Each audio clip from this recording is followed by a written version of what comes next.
Bismillahirrahmanirrahim. Welcome to the video session of Cantor Publisher. So students, today we are going to discuss the social study grade 5. So you should have in your hands the textbook of social studies, that is Cambridge Scholar Series grade 5. In addition to that, you should have in your hands the summer pack of grade 5, and furthermore we have uploaded the resource pack of social studies for the guidance of teachers, parents and principals. So students, here we are in the last lecture of the chapter number 2, that is physical regions. Today's 4 SLOs are: number first, to define the term that is interdependence. The second SLO is to identify the variety of ways in which people are interdependent. The third one is to describe the ways in which the people of Pakistan are interdependent, and the fourth one is to explain various ways in which the countries of the world are dependent. So first of all, interdependence क्या चीज है? Interdependence is the dependence of two or more people or things upon each other. Interdependence implies that no member of the relationship can function or survive without the other. So interdependence उस इन्हिसार को कहते हैं जो दो लोगों या दो चीजों या उससे ज्यादा चीजों का एक दूसरे के ऊपर होता है.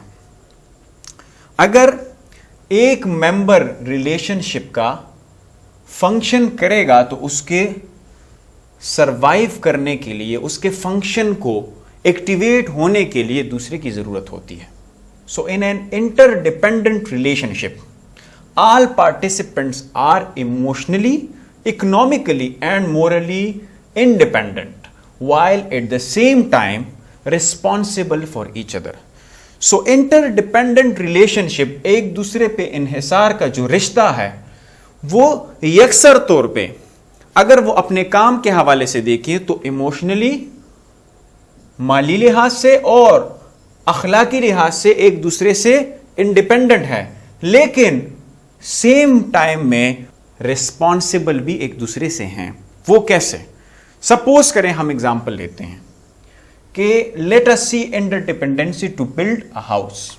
It is an example of interdependence, how one industry depends on another industry. Suppose करें हम एक घर बनाते हैं. This is a house. ये घर बनाने के लिए क्या चाहिए होगा? हमें मजदूर. क्या? ईंटें. क्या? सीमेंट. बिजली का सामान, बिजली का मैकेनिक और बहुत सी और चीजें. इसमें मुख्तलिफ लोगों का एक घर बनाने पे क्या है? एक इंटरडिपेंडेंस है. अगर मजदूर ना हो तो घर नहीं बन सकता. अगर बिजली का सामान ना हो तो बिजली की फिटिंग नहीं हो सकती. अगर मैकेनिक ना हो तो बिजली के सामान की फिटिंग नहीं हो सकती. सीमेंट ना हो तो घर नहीं बन सकता. ईंटें ना हो तो घर नहीं बन सकता. और अगर इनको बनाने के लिए एक ठेकेदार की जरूरत है जो सारे लोगों को यकसर रुजू करके एक घर बनाता है, तो ये घर नहीं बन सकता. इसी तरीके से इसको इंटरडिपेंडेंस कहते हैं कि एक चीज या एक बंदा दूसरे बंदे पे डिपेंडेंट है, इन्हिसार करता है. सपोज करें हमने कहा था घर बनाने के लिए हम उसको एक कंसिडर करते हैं कि हमारे पास घर बनाना एक ऐसा काम है जो नॉर्मली हर जगह होता है. उसमें हम इंटरडिपेंडेंस चेक करते हैं. सो पहले the first is to collect money to finance the project. आपको पैसे की जरूरत है, like payment for the materials. आपको मुख्तलिफ सामान लेके आना है, for example bricks, cement etcetera, जितना भी सामान लगता है. लेबर मजदूर के लिए, उसके प्लानिंग के लिए और उसकी लीगल पेपर वर्क के लिए कि आपने उसका नक्शा बनाना है और बाकायदा उसके अप्रूवल लेने हैं मुख्तलिफ इदारों से। एक आर्किटेक्ट की ज़रूरत है जो नक्शा बनाएगा घर का। अदर मैन्युफैक्चर्ड मटेरियल्स, ईंटों की, नट्स की, बोल्ट्स की, कीलों की आपको ज़रूरत होगी जो आप हार्डवेयर की दुकान से परचेज करेंगे। The material purchased must be transported to the building site and for that you need a vehicle. आपको एक गाड़ी की भी जरूरत है कि ये मटीरियल उस घर तक, उस हाउस जो बन रहा है उसके लिए लेके जाने के लिए भी। आपको मजदूरों की जरूरत है, लेबरर्स की, आपको कारपेंटर्स की, तरकाणों की जरूरत है, must be hired. Water lines will be installed in the house, so plumber is hired. आपको सैनिटरी के काम के लिए भी प्लम्बर की जरूरत होगी। Electricians will be needed to wire the house for power from the local utilities. We can't complete a house, an individual house, without their help. So we hire these people for completing our different works, and they work for the sake of the money. We depend on them for work and they depend upon us for money. तो ये आपके पास images हैं। ये architect ने यहां पर नक्शा बनाया, ये यहां पर सैनिटरी का काम कर रहा है, पाइप फिट कर रहा है, यहां पर आप देखिए इलेक्ट्रीशियन काम कर रहा है, यहां पर उस पर पेंटिंग हो रही है, नक्शों निगार बन रहे हैं, यहां पर फाइनल उसकी लुक आ गई और ये मजदूर यहां पर ब्रिक्स की मदद से ये घर बना रहा है। सो इन सारे लोगों की आपको जरूरत होगी सिर्फ एक घर बनाने में। सो इन लोगों की मदद जो है ये एक दूसरे पे भी डिपेंडेंट है।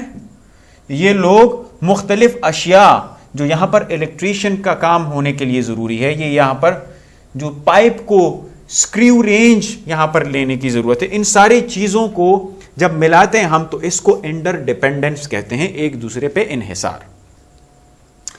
इन द सेम वे हम इंटरनेशनल इंटरडिपेंडेंस की बात करें।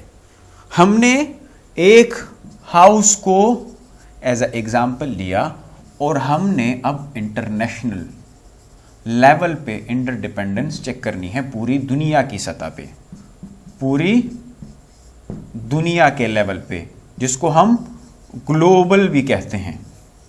सो इंटरनेशनल इंटरडिपेंडेंस भी उसी की तरह म्यूचुअल डिपेंडेंस को कहते हैं ग्लोबल लेवल पे। वन कंट्री, एक मुल्क डिपेंड करता है on another country for something, and that country may depend on another country, which eventually creates global interdependence. So एक मुल्क दूसरे मुल्क पे डिपेंड करता है और ये मुल्क इस मुल्क पे डिपेंड करता है।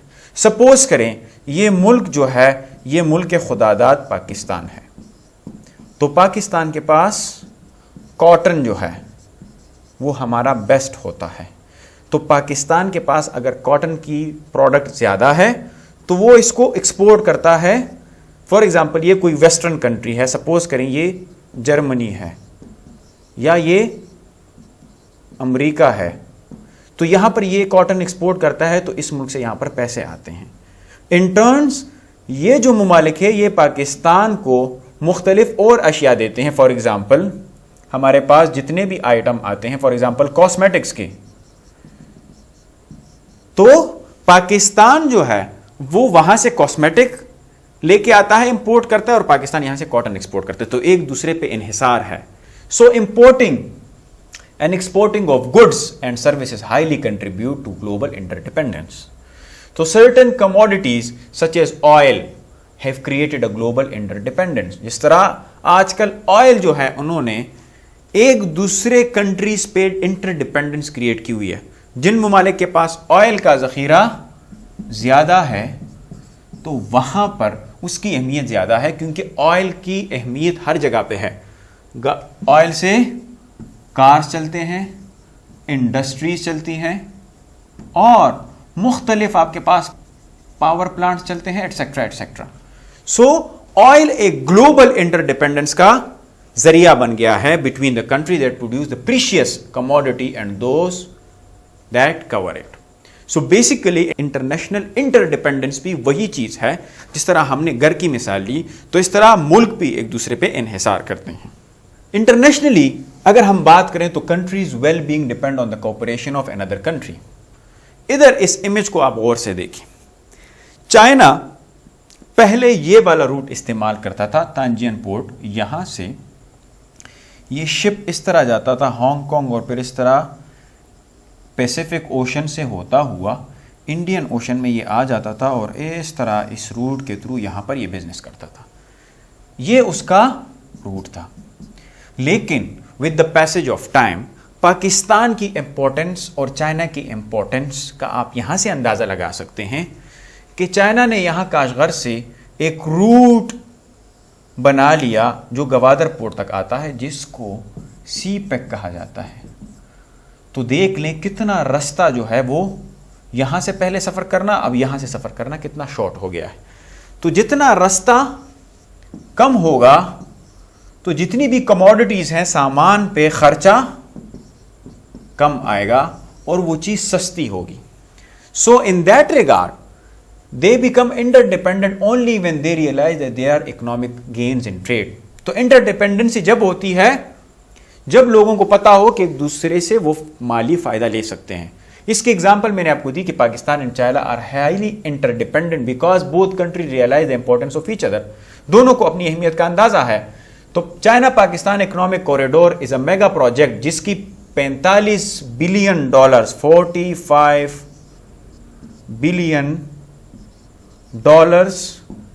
इस पे खर्चा आ रहा है। जो इंटरडिपेंडेंस है between Pakistan and China to new heights, ये पाकिस्तान और चाइना को बहुत ऊंचे लेवल पे लेके जाएगा।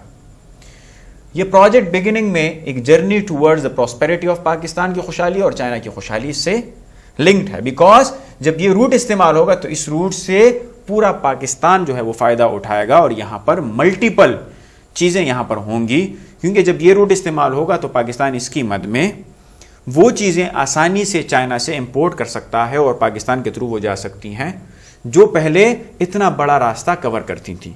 और वो कमोडिटीज अगर पहले चाइना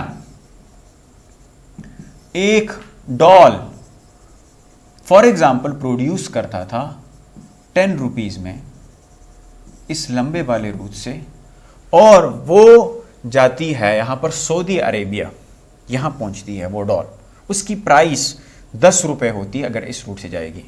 अगर ये रास्ता 3000 किलोमीटर और इतने बड़े रास्ते को कम कर दिया तो अब ये चाइना वहां पर बेच सकेगा फॉर एग्जाम्पल 7 या 6 रुपीज में। इसको इतना फायदा हुआ तो इसकी प्राइसिंग जब कम होगी तो इसका प्रोडक्ट ज्यादा बिकेगा, जिससे इसकी ग्रोथ में, चाइना की ग्रोथ में ज्यादा वसात आएगी और चाइना बहुत हाईली ग्रो करेगा क्योंकि उसकी कमोडिटी ज्यादा सेल होंगी। और पाकिस्तान के रूट के थ्रू उनको रास्ता मिलता है तो पाकिस्तान के लिए भी इसमें बहुत सारे मौके हैं, क्योंकि ये रूट इस्तेमाल होगा, यहां पर लोग, हाईवेज, रेलवेज, ये सारी चीजें डेवलप होगी। सो इकोनॉमिक कॉरिडोर जो 3000 किलोमीटर पे है, it is a long enterprise consisting of highways, railway जिस तरह मैंने बात की, और pipelines that will connect China Xinjiang province to the rest of the world through Pakistan Gwadar port. यहां से फिर चाइना मुख्तलिफ कंट्रीज में अपने बिजनेसेस करेगा। So look at the route. आपने ये रूट देखा और यहां पर देख लिया कि किस तरह मिडल ईस्ट पे ये सी पैक डायरेक्ट हो सकता है बनिस्बत इसके कि इसने ये इतना लंबा रूट कवर करना था। So this is an example of interdependence कि चाइना पाकिस्तान पे रिलाई कर रहा है कि उसको रास्ता दे और पाकिस्तान इकोनॉमिक गेन्स के लिए चाइना पे रिलाई कर रहा है। सो दोनों के म्यूचुअल बेनिफिट्स हैं, दोनों के फवायद हैं। सो इसको म्यूचुअल डिपेंडेंस कहते हैं या उसको इंटरनेशनल इंटरडिपेंडेंस कहते हैं। So students, here is homework from your book. You have to answer the comprehensive questions. Number 4 question of your book is you have to explain the term interdependence. क्या चीज है? You have to identify the variety of ways in which people are interdependent. किन किन तरीकों से लोग interdependent हो सकते हैं, आपने मुख्तलिफ ways बतानी है. You have to explain various ways in which the countries of the world are dependent.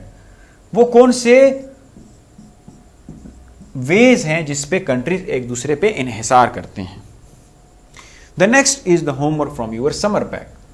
You have to go to your activity number 4 of your summer pack और आपने पेस्ट करनी है पिक्चर्स दैट रिप्रेजेंट इंटरडिपेंडेंस. आपने वो pictures यहां पर paste करनी है जो इंटरडिपेंडेंस को रिप्रेजेंट करें. There is another homework from your summer pack and there are 5 questions. Question number 1 and number 2. What does interdependence mean? Interdependence किस चीज़ का नाम है?